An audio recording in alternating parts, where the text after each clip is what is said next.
নমস্কাৰ বন্ধু বান্ধৱীসকল, মই বিকে ৰয় আপোনালোকক সকলোকে স্বাগতম জনাইছোঁ এডুকেশ্যনেল নিউজ চেনেলটিলৈ। আজিৰ ভিডিঅ'টোত মই আপোনালোকৰ মাজলৈ লৈ আহিছোঁ এটা এডুকেশ্যনেল টপিক, আৰু এই এডুকেশ্যনেল টপিকটো হৈছে তেজপুৰ ইউনিভাৰ্চিটিৰ পৰা। অকল আপোনালোকৰ ভাল লগা ব্ৰাউজাৰ এটাত যাব, গৈ পেলাই আপোনালোকে টাইপ কৰিব তেজপুৰ ইউনিভাৰ্চিটি বুলি। তেজপুৰ ইউনিভাৰ্চিটি বুলি টাইপ কৰাৰ পিছত আপোনালোকৰ সন্মুখত এনেকুৱা এটা স্ক্ৰীন আহিব। আপোনালোকে প্ৰথম যোনটো লিংক দিয়া আছে আপোনালোকে সেইটোতে ক্লিক কৰিব। ক্লিক কৰাৰ পিছতে আপোনালোকৰ মাজলৈ এনেকুৱা এটা ইণ্টাৰফেচ আহি যাব। আপোনালোকে যোনটো নিউজ এণ্ড নটিফিকেশ্যন আছে আপোনালোকে সেই নিউজ এণ্ড নটিফিকেশ্যনটো আপোনালোকে ক্লিক কৰি দিব। ক্লিক কৰাৰ পিছত আপোনালোকৰ সন্মুখত এনেকুৱা এটা পেজ খোল খাই যাব। আপোনালোকে 3 নম্বৰ যোনটো নটিফিকেশ্যন আছে সেইটো ক্লিক কৰি দিব। ইয়াতে দিয়া আছে admission for son and daughter of employees of supernumerary basis. এইটো এতিয়া আপোনালোকে ক্লিক কৰাৰ পিছতে আপোনালোকৰ সন্মুখত ডাউনলোডৰ এটা অপশ্যন আহি যাব। আপোনালোকে ডাউনলোড কৰি ল'ব। ডাউনলোড কৰাৰ পিছত আপোনালোকৰ সন্মুখত চাওক এনেকুৱা এটা নটিফিকেশ্যন অ'পেন হৈ যাব, খোল খাই যাব। গতিকে এই নটিফিকেশ্যনটো হৈছে 15 তাৰিখৰ। চ' মই আজি আপোনালোকক পাঠ কৰি দিছোঁ। নটিফিকেশ্যনটো এনেকৈ দিয়া আছে, applications are invited in the prescribed format from the employees of Tezpur university seeking admission for their sons or daughters into various programmes of study for the academic session 20-21 on supernumerary basis. The application should reach to the undersigned on or before 31/8/2020। গতিকে ইয়াতে এনেকৈ দিয়া আছে যে যিসকল employee আছে তেজপুৰ ইউনিভাৰ্চিটিৰ তেওঁলোকৰ ল'ৰা ছোৱালীবোৰক যদি তেজপুৰ ইউনিভাৰ্চিটিত এডমিশ্যন দিব বিচাৰে তেতিয়াহ'লে তেওঁলোকৰ এপ্লিকেশ্যন ফৰ্মবোৰ 31 আগষ্টৰ ভিতৰত জমা দিব দিছে।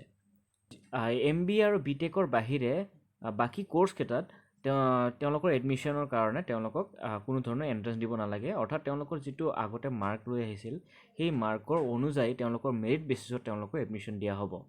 আৰু MBA আৰু BTEC যিসকল ল'ব বিচাৰিছে তেওঁলোকৰ কিন্তু এণ্ট্ৰেঞ্চৰ প্ৰয়োজন হ'ব। Selection of candidate for MBA and BTEC program will be as per the existing guideline. আৰু MBA আৰু BTECৰ যিটো এডমিশ্যন সেই এডমিশ্যনটো কিন্তু আগৰ পৰা চলি থকা যোনটো গাইডলাইন আছে সেই গাইডলাইন অনুযায়ী তেওঁলোকৰ হ'ব। আমি স্ক্ৰল আপ কৰিছোঁ। স্ক্ৰল আপ কৰাৰ পিছতে এইটো এটা ফৰ্ম আহি গৈছে। এইটো হৈছে ফৰ্ম, এপ্লিকেশ্যন ফৰ্ম। গতিকে এইটো এপ্লিকেশ্যন ফৰ্ম তেওঁলোকে ডাউনলোড কৰি পেলাই তেওঁলোকে ফিল আপ কৰিব লাগিব। গোটেইখিনি ডিটেইলছ ইয়াতে দিয়া আছে, পঢ়ি দিছোঁ। প্ৰথমতে দিয়া আছে নেম অফ দ্য এমপ্লয়ীজনৰ নাম দিব লাগিব, তাৰ ডেছিগনেশ্যন, তাৰ ডিপাৰ্টমেণ্ট ক'ত কাম কৰে সেইটো দিব লাগিব, name of the spouse and occupation, name of the candidate seeking admission, relation with the candidate, whether this faculty have been availed of early, অৰ্থাৎ আগতে এই ফেচিলিটিটো তেওঁলোকে লৈছে, সুবিধাটো লৈছে নেকি সেইটো তেওঁলোকে নটিফাই কৰিব লাগিব। Number of attempt made by the candidate for clearing, কিমান নাম্বাৰ এইটো এটেম্প কৰিছে সেইটো জনাব লাগিব। TUEE, MAT, CAT এইবিলাক যিমানখিনি এক্সাম থাকে সেই এক্সামটো কিমান বাৰত তেওঁলোকে পাছ কৰিছে সেইটো দেখাব লাগিব, ছিংগল, ডাবল অৰ মোৰ দেন 2। ঠিক আছে। Number of attempt made by the candidate for clearing the qualifying examination single, double, more than 2 সেইটো তেওঁলোকে দেখাব লাগিব। ঠিক আছে। তাৰপিছত দিয়া আছে কোৱালিফাইং এডুকেশ্যন কোৱালিফিকেশ্যন তেওঁলোকৰ কিমান আছে আৰু ক'ত কিমান মাৰ্ক পাইছে, এক্সামিনেশ্যন পাছ, কি এক্সাম পাছ হৈছে, বৰ্ড ইউনিভাৰ্চিটি, এইটো বৰ্ড আছিল ইউনিভাৰ্চিটি আছিল নে কি আছিল সেইটো দেখাব লাগিব, ইয়াৰ অফ পাছিং, কোনটো ইয়াৰ পাছ হৈছে, ক্লাছ ডিভিজন তেওঁলোকে কিমান ফাৰ্ষ্ট ক্লাছ পাইছিল, ছেকেণ্ড ক্লাছ পাইছিল নে কিমান ডিভিজন পাইছে সেইটো দিব লাগিব। ছাবজেক্ট টেকেন তেওঁলোকে কি ছাবজেক্ট লৈছিল, মেজৰ আৰু যিকেইটা আমাৰ জেনেৰিক বা যি নহওক সেইবোৰ ছাবজেক্ট তেওঁলোকে ইয়াতে মেনশ্যন কৰিব লাগিব, পাৰ্চেণ্টেজ বা গ্ৰেড তেওঁলোকে ইয়াতে মেনশ্যন কৰিব লাগিব। তাৰপিছত ৰিমাৰ্কছ যদি কিবা আছে সেইটো দিব লাগিব তাতে। তাৰপিছত দিয়া আছে qualifying examination appearing candidate should provide the mark or grade in their penultimate examination, penultimate examination. তাৰপিছত ইয়াতে দিয়া আছে qualifying examination appearing candidate should provide the mark or grade of their penultimate examination, তেওঁলোকৰ যোনটো মাৰ্কশ্বিট তেওঁলোকে show' কৰিব লাগিব। Attach self attested copies of marksheet of all the examinations programmes applied for first, second and third preference, এইবোৰ সকলো তেওঁলোকে তাতে গাঁঠি দিব লাগিব। অ'কে, এইখিনি গোটেইখিনি তেওঁলোকে গাঁঠি দিব লাগিব, ছেল্ফ এটাষ্টেড কৰি তেওঁলোকে গাঁঠি দিব লাগিব। তাৰপিছত দি পেলাই তেওঁলোকে ডেটটো দিব লাগিব আৰু ইয়াতে name and full signature of the এমপ্লয়ীৰ নাম আৰু ফুল ছিগনেচাৰ দিব লাগিব, মোবাইল নাম্বাৰ আৰু ইমেইল এড্ৰেছটো তেওঁলোকে দিব লাগিব। আৰু কিছুমান গাইডলাইন ইয়াতে দিয়া আছে, এই গাইডলাইনবোৰ মই আপোনাক পঢ়ি শুনাইছোঁ। In order to provide some incentives of the employee of the university, the university has introduced a provision of a limited number of supernumerary seats in the system. এইটো একচুৱেলি বহুত জেগাতে এইটো ক্ষেত্ৰত হৈ থাকে নৱোদয়টো সেনেকুৱা যে যিসকল তাতে এমপ্লয়ি থাকে সেই এমপ্লয়িৰ কাৰণে ল'ৰা ছোৱালী দুটা ল'ৰা বা ছোৱালীৰ দুটা এটা সুবিধা পায় তেওঁলোকে যে যিমান একচুৱেলি আমি নৱোদয়ৰ কথা ক'বলৈ গ'লে চিট থাকে তেওঁলোকৰ 40 আৰু যদি কোনোবা এমপ্লয়ি আছে তেওঁ ল'ৰা ছোৱালী যদি এডমিশ্যন ল'ব বিচাৰে তেতিয়াহ'লে সেইটো মানে নাম্বাৰটো অকণমান বাঢ়ি যায় হয়তো 41 হ'ব পাৰে বা 42 হৈ যাব পাৰে গতিকে এনেকুৱা হয় তো এইটো এই একে সুবিধা দিছে তেজপুৰ ইউনিভাৰ্চিটিত যিটো তেওঁলোকৰ চিট কেপাচিটি আছে কেপাচিটিতকৈ এটাকৈ তেওঁলোকৰ চিট বেছি কৰি দিব যোনটো এমপ্লয়িৰ পৰা তেওঁলোকক ল'ব পাৰিব এমপ্লয়িৰ কাৰণে সেইটো এডমিশ্যনৰ কাৰণে এটা এক্সট্ৰাকৈ সুবিধা দিয়া হৈছে This benefit shall be exclusive for the sons and daughters of the employee holding permanent position in the university. Well, যিসকল permanent position লৈ আছে এমপ্লয়ি তেওঁলোকৰ ল'ৰা ছোৱালীৰ কাৰণে এইটো গাইডলাইন তেওঁলোকে প্ৰস্তুত কৰিছে There shall be one seat in each program on supernumerary basis. Only one extra seat shall be made available. অৰ্থাৎ মাত্ৰ এটাহে চিট তেওঁলোকে এভেইলেবল কৰিব এক্সট্ৰা নাম্বাৰৰ কাৰণে ফৰ বিটেকৰ কাৰণে চাওক কি দিয়া আছে program The application must qualify the JEE mains. তেওঁলোকে JEE mainsটো তেওঁলোকে পাছ হ'বই লাগিব For MBA, programs of application must be appear MET or CAT. MET বা CAT তেওঁলোকে appear হ'ব লাগিব For all other program, the application must appear at TUEE.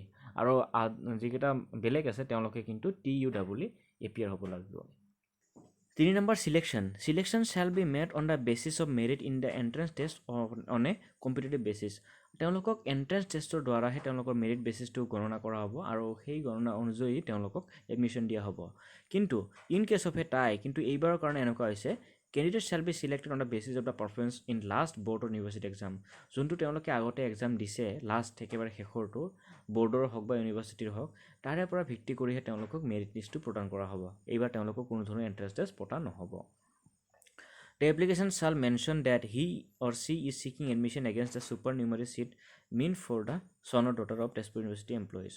অৰ্থাৎ যিসকলে এইটোৰ কাৰণে আবেদন কৰিব তেওঁলোকে কিন্তু মেনশ্যন কৰিব লাগিব যে তেওঁলোকে supernumerary সিটৰ কাৰণে তেওঁলোকে এপ্লাই কৰিছে অৰ্থাৎ এটা এক্সট্ৰা সিটৰ কাৰণে তেওঁলোকে এপ্লাই কৰিছে An employee shall avail the benefit for not more than 2 times in or his or her tenure of service. কিন্তু এই সুবিধাটো মাত্ৰ তেওঁৰ জীৱন কালৰ মাত্ৰ এবাৰ বা দুবাৰহে তেওঁ লাভ কৰিব কিন্তু তাতকৈ বেছি তেওঁ নোৱাৰে Selection of the candidate shall be made by a committee constituted by the university. আৰু যিসকল ছাত্ৰ ছাত্ৰী তাতে এপ্লাই কৰিব তেওঁলোকৰ সিলেকশ্যনটো কিন্তু এটা কমিটিয়ে গঠন কৰা হ'ব সেই কমিটিহে নিৰ্ধাৰণ কৰিব The guidelines shall be reviewed periodically taking into account smooth and effective implementation. আৰু সকলোবোৰ গাইডলাইন ভালদৰে ফলো কৰি পেলাই এডমিশ্যনবোৰ দিয়া হ'ব স্মুথলি তেওঁলোকৰ এডমিশ্যন দিয়া হ'ব Notwithstanding anything stated above, the decision of the Vice Chancellor shall be final and binding. অৰ্থাৎ ভাইচ চেঞ্চেলৰে যিটো আদেশ দিব সেই আদেশটো তেওঁলোকৰ একেবাৰে ফাইনেল আদেশ বুলি তেওঁলোকে মানি ল'ব আৰু 10 নম্বৰ দিয়া আছে This will come into force the academic session 2016-17 অৰ্থাৎ যিসকল ছাত্ৰ ছাত্ৰী 2017 বা 16 পৰা পাছ হৈ আছে তেওঁলোকে এই সুবিধা লাভ উঠাব পাৰিব আৰু একেবাৰে শেষত দিয়া আছে For all other programs other than MBA and BTech As the Tezpur University entrance examination will not be held in this year, selection of the candidates will be totally on the basis of merit of the qualifying examination. অৰ্থাৎ যিসকলে MBA আৰু BTechৰ admission ল'ব বিচাৰিছে তেওঁলোকৰ কাৰণে entrance exam পতা হ'ব কিন্তু তাৰে বাহিৰে MBA আৰু BTechৰ বাহিৰে যিসকলে তেজপুৰ ইউনিভাৰ্চিটিত এডমিশ্যন ল'ব বিচাৰিছে তেওঁলোকৰ কাৰণে কোনো ধৰণৰ এডমিশ্যন টেষ্ট বা এন্ট্ৰেন্স টেষ্ট লোৱা নহ'ব তেওঁলোকক একেবাৰে কমপ্লিটলি মেৰিট বেচিছত তাতে এডমিশ্যন দিয়া হ'ব MBA আৰু BTechৰহে তাতে এক্সামিনেশ্যন লোৱা হ'ব অৰ্থাৎ এন্ট্ৰেন্স টেষ্ট লোৱা হ'ব বন্ধুসকল এইখিনি আছিল আজিৰ ভিডিঅ' আশা কৰিছোঁ আপোনালোকে গোটেইখিনি কথা বুজি পাইছে যদি মই বুজাই দিলে কিছুমান ভুল ভ্ৰান্তি হৈছে তেতিয়াহ'লে ক্ষমা কৰিব আৰু অকণমান আঙুলিয়াই দিলে বেছি ভাল পাম আশা কৰিছোঁ আপোনালোকে মোৰ চেনেলটো ছাবস্ক্ৰাইব কৰিব আৰু লগতে বেল আইকনটো দবাই দিব বন্ধুসকল আকৌ এবাৰ লগ পোৱাৰ আশাৰে আজিলৈ ইমানতে সামৰণি মাৰিছোঁ ধন্যবাদ